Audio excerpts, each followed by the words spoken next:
I'm Joseph Tayefeh. I'm the General Secretary of Plastalliance, a trade association, and I'm the author of a book, Plastic Bashing Fake News. You can see there.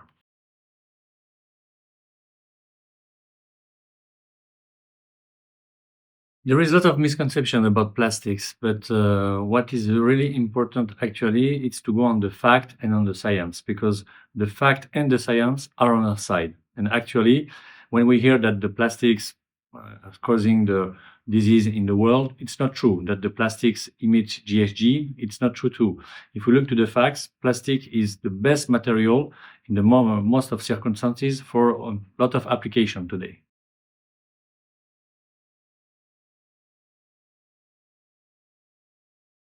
It's particularly more in France, I think, than in European Union. You know, the European Union make a great work about the circularity. They start to reduce some not useful plastics like the straw or like the sticks. But in fact, when you look actually the regulation, it protects in fact 99% of the products. But in some countries, for example, France, you have some NGOs, you have some forces, sometimes maybe forces from outside from France that they want to put the plastic down. But fortunately, with the regulation and the facts, plastic will succeed.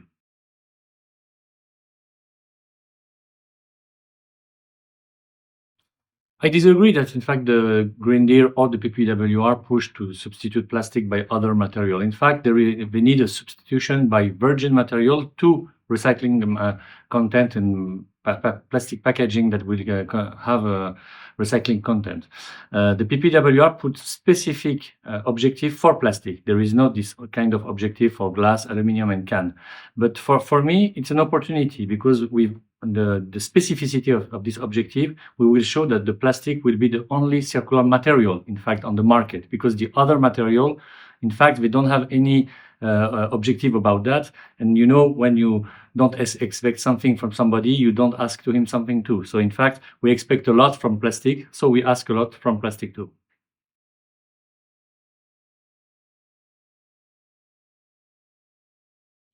But actually, with all the data that we have from the FEO, for example, the food waste generate 8 to 10% of GHG of the world. If you compare, for example, from the GHG of the plastic product and all plastic, it means packaging and non-packaging, it's around 3%. But when you use plastic, you reduce the consumption of fuel, or you have less weight. So in fact, you make economy. In fact, at the end of the GHG, and this is the crucial line because actually the Green Deal and all the target for the zero GHG for the 2050, the target zero.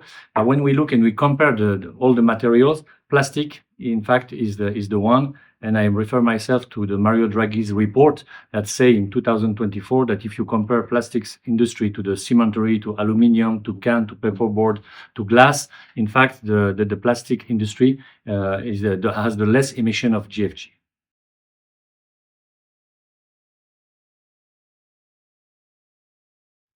I will tell them to look what, in fact, the Commission did, because actually all the text and all the regulation came from the Commission, and after it's the Parliament and the EU Council that may sometimes make amendments. And when you look the study of the GRC from the Commission, and even all the work that the stakeholders make with the Commission, you have all the answer. You can see that, in fact, we cannot live without plastic. We need to use plastic. Plastic, in fact, is the material of the present and of the future, and it's the less, in fact, expensive. And at the period that we need to stop the inflation, we have to think about the consumer too. And the end of the month, you know, you have it's very important. Plastic, in fact, is the best material in any circumstances. But actually, the only point that we have to focus is the end of life. But you can say that the EU is the area that we have the very highest rate of recycling of the plastic packaging in the world, 41%. So it's very important to remind that.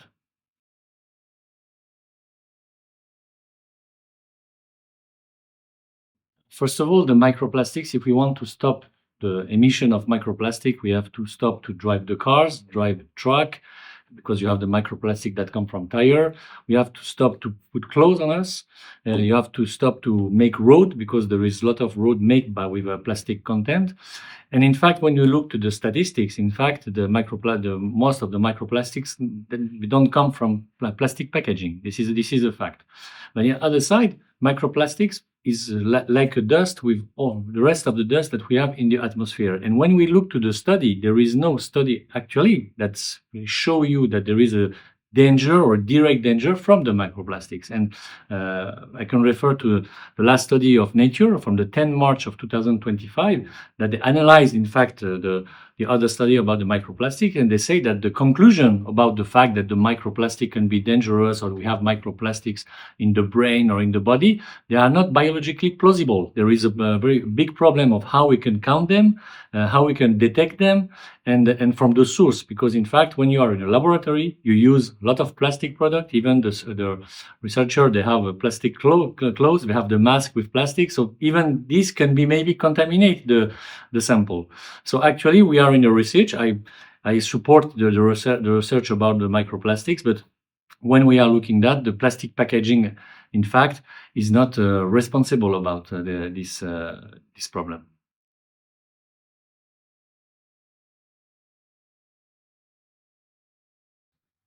But the public perception is actually, you have can say a brainwashing, because in the media every day you have media is talking about a study that they say that we have found microplastic in the brain, in the heart, that there is animals that are suffering about that. But when we look to the study, it's very important to look to the study, to the conclusion of the study, and to the abstract of the study, and to the limit of the study, because all these studies, they have limits, and they recognize that in fact that they don't prove a really danger, because the dose that they put in on the animals, for example, to test the impact of microplastics is not the dose that we have in the normal way of life, in the life. So in fact, everything in the high content can be dangerous. Even high vitamin A in a large proportion, you can die of that.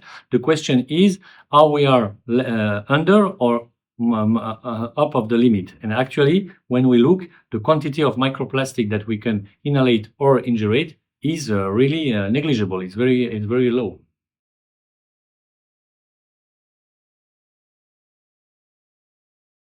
The big problem actually of the circularity of the plastics, and if you want to talk about the Europe, is that the cost of recycling is higher than incinerating and landfilling. And we have to change that. And the NGOs never attack the landfilling and incineration. They always attack the recycling. It's very strange for me. And actually, I think the European Union is working on that to discourage the landfilling, maybe ban, in fact, the landfilling, I hope, for the next years. And for the incineration, I don't say we have to ban it, but we have to keep it only for the plastic that really we cannot recycle, because actually you have even plastic bottle that can be 100% recyclable, but they finish in incineration. So we have to focus on that, and to focus on the work on the society that manage the waste, because the problem of waste is not a problem of the company that product the packaging, but it's the problem that the company who has to manage the waste, and in fact they have to take the responsibility too.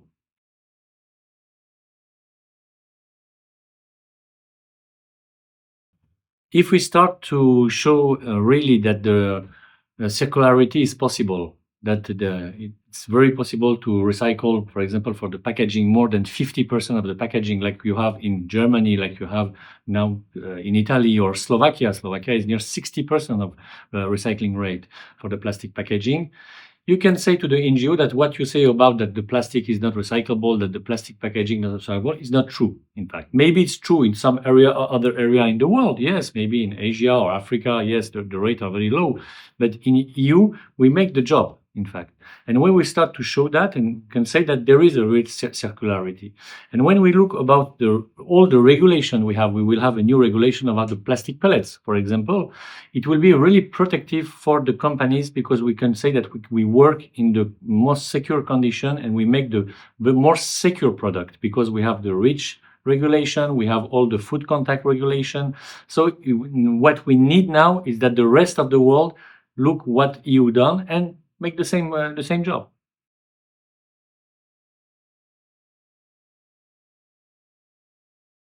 The consumer, in fact, I'm not sure that at the end he will be really influenced by what he hears. The effect is very limited because when we look to the percentage, year by year, the consumer continue to buy product that is packed in plastic packaging.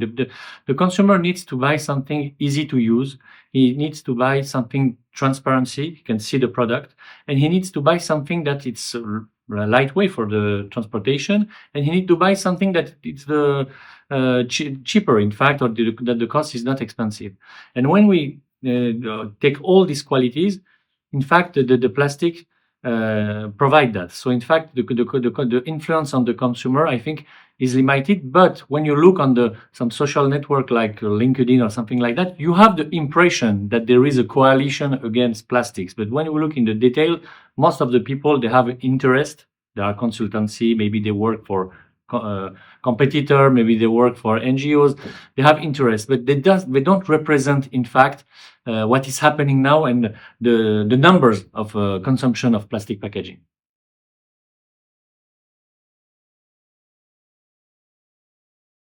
It's completely not possible. It's Bill Gates in one of his books said that we need free material for the humanity. Actually, you have the cement, you need the cement concrete, you need the metal, and you need the plastic. But he said between these three material, the only one that doesn't contribute to the climate change is the plastic, because in fact all the carbon is inside the product.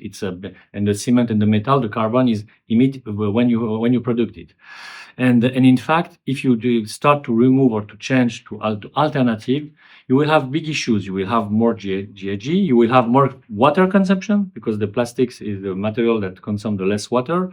And you will have a problem of place because the other material, paperboard, for example, or cardboard, they take a lot of place in the bin.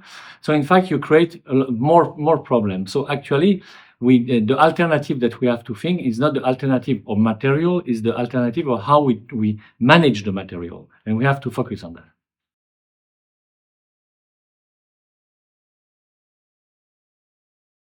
There is an economic war. We make a lot of research about that, and we see that the NGOs are not neutral. Sometimes they come in one country and they attack the plastic industry, but in the same NGO in another country, he will say that the plastic is fantastic.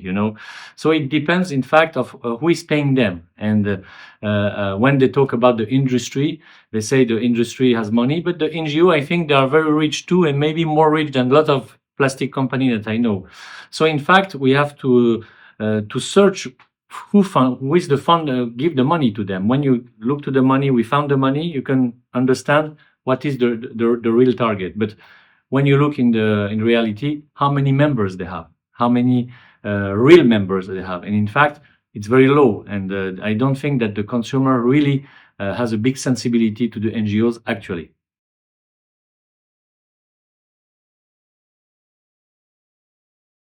The discussion can be polarized, but the European Commission, they have their own joint research center. So they have scientists that work on the plastics. And for example, that they show that the chemical recycling is better, for example, than incineration. So they have study like that the Commission made.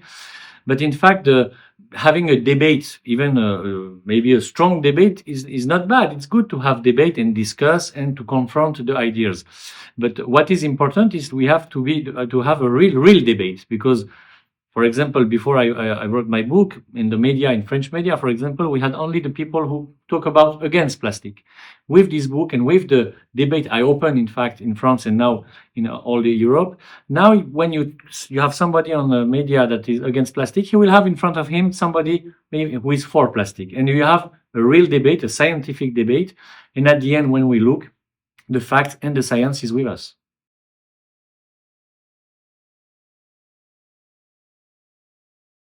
it's not the question that I don't think that recycling doesn't work. The recycling didn't even start, I think, really, because if you want to prove that the recycling doesn't work, you need to have, for example, 80%, 70%, 60% of recycling rate of the plastics, and you have the same pollution.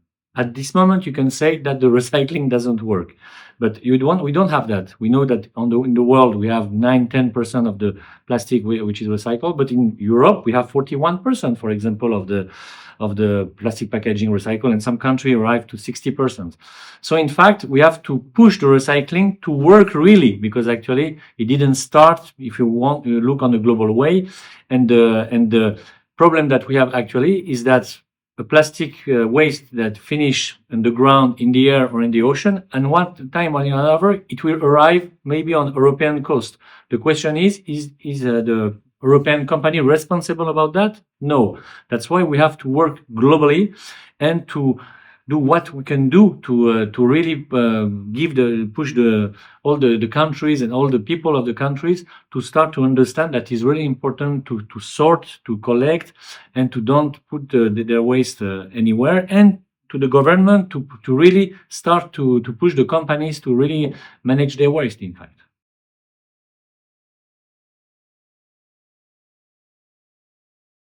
Did you have a very recent study that come from the EU that in fact you have a big reduction of plastic pollution on the beach, on the European beach, and of single-use plastics.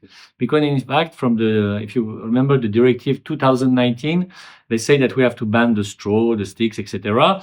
And in fact, this product was more than 80% of the products that we found on the European beach. And with the European regulation, we succeeded to reduce 40% of this pollution. But still, you can find plastic straw, you can find some plastic product on the European beach, but they come from other countries. They come from the other side of the Mediterranean, for example. They can come from the other side of the world. So in fact, we have really to think that which product, in fact, actually, we need it. It's not a question of material. It's not a question to put an alternative and put a paper straw at the place of the plastic straw. It's the question that do we need straw, in fact. So we have to think on this aspect, and we have to keep all the other packaging that in fact they are very useful for protecting, for hygienic issue, etc.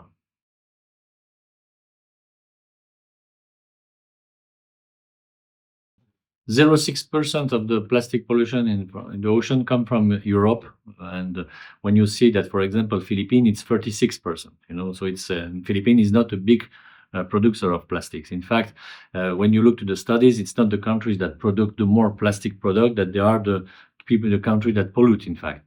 But what we need to do is that to help the countries that need plastic, because of the African and Asian country, they will need plastic for the grow. The plastic is the grow material. If you don't have the plastic, you will stay in the past century, on the last century. If you want to really start the 21st century, you need to have a modern plastic industry. We can take the example of South Africa. If you compare the economy of South Africa to other African countries around that which don't have plastic industry, you can see that South Africa, that has a very nice recycling rate of plastic recycling, is very modern country. So we have to help the country to have a really strong plastic industry and to have the way to manage the end of life.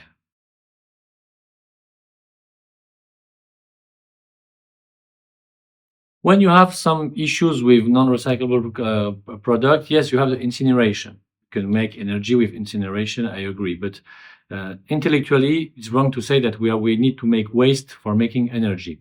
In fact, with the development of chemical recycling, you have a lot of plastic product that maybe they cannot be recyclable mechanically, they can be by chemically.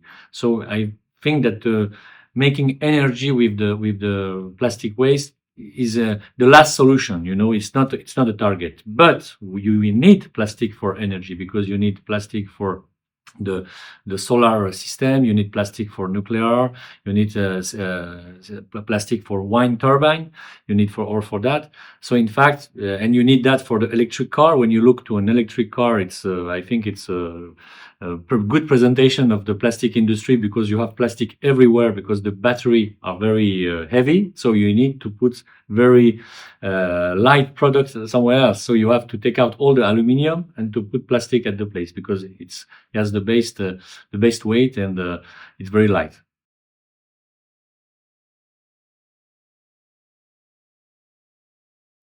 There is a big debate about closed loops and open loops. You know, the most important is that we have a loop. When we have a loop, you have the guarantee that your product will not finish in the environment, or maybe landfill or incinerate. Open loop and closed loop, it's recycling process. I agree that the closed loop is better, because it's you come from the same the bottle to bottle, for example, you can make the same product. But we have to keep in mind that the open loop is important too, in fact. And there is a lot of application that, in fact, we cannot do otherwise to use open loop, even for the clothes, for example. And we have to focus that, and we have to support any technology, any way that permit that the plastic waste that don't finish in the environment or be landfill or incinerate. So if it's open or closed, we support. And at the end, I think with the chemical recycling, it will help for having a closed loop, and for food contact, for example.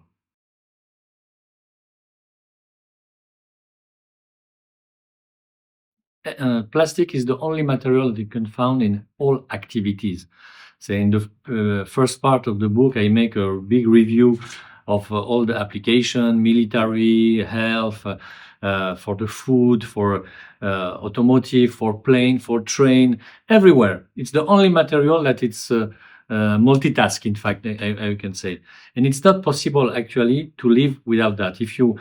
I can agree that maybe 300, 400 years before, there was no plastic, but who wants to come back at this time? Actually, if you want to have electricity, if you want to have radar, if you want to have modern cars, if you want to have plane, if you want to go to the space, you need plastic. So in fact, we have to put away the idea that we can live in a world without plastic. Now we have to live in a world without plastic, which finish in the environment. This is the most important.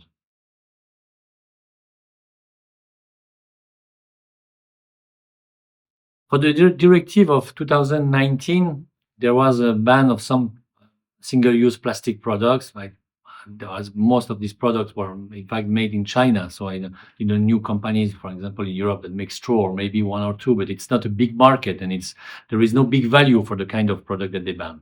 But it's true that, in fact, maybe you have to think about what happened after putting a paper straw at the place of a plastic straw. I think it's the worst idea. It was better to keep the plastic straw, I agree. But at the end, when we look now all the new regulation, the 99% of the plastic product is preserved. There is only ban on very small items, and even for that you have exemption possible. If I take the example for the fruit and vegetables, the Commission will give a list of fruit and vegetable we can be exempted from the banning of use of plastic packaging. So in fact, we will see that in 2030, the rule will be that the plastic will be circular with recycling content, recyclability, and the ban, in fact, will be the exception.